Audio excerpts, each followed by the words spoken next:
तुम्हें बस ये बताना चाहता हूँ, तुम्हें बस ये बताना चाहता। पॉलीथीन ने तो हमारे जीवन में एक स्थान बना लिया है, जबकि ये हानिकारक है। लेकिन अब प्लास्टिक के कण ने भी हमारे जीवन में प्रवेश कर लिया है और ये हमारे स्वास्थ्य के लिए बहुत हानिकारक है। पिछले दिनों आईआईटी बॉम्बे का एक सर्वे आया, एक स्टडी आई, जिसमें बताया गया कि नमक और चीनी में प्लास्टिक के सूक्ष्म कण माइक्रो प्लास्टिक पाया गया है। इससे अनेक तरह के रोग होते हैं। 5 mm के कण दिखाई नहीं देते, लेकिन बड़ी मात्रा में चीनी में और नमक में पाए जा रहे हैं। ऐसा ही एक सर्वे और प्रकाशित हुआ है। Face wash, scrub, shower gel में भी 45% उत्पादों में यह घातक प्लास्टिक के कण माइक्रो बीड्स पाए गए। ये भी 5 mm व्यास के। ये पानी में नहीं घुलते। Cochin university of science and technology ने यह अध्ययन किया है। इसके भी हमारे बॉडी पर, हमारे शरीर पर, हमारे स्वास्थ्य पर गहरा प्रभाव पड़ रहा है।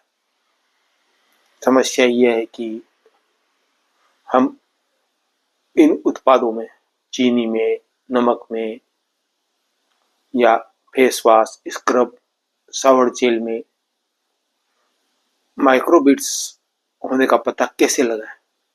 कैसे पता लगे कि किस उत्पाद में क्या है?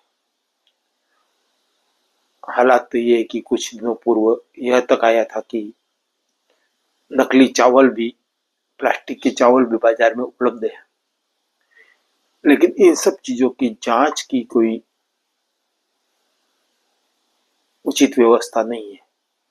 सरकारी एजेंसियां, जांच एजेंसियां, प्रयोगशालाएं इस पर क्या काम कर रही है, कितना काम हो रहा है, इसके बारे में हमारे पास में जानकारी नहीं है। ऐसे में हम इन चीजों की एक सामान्य सी जांच इस तरह कर सकते हैं कि एक गिलास में पानी ले, उसमें नमक डाल दें।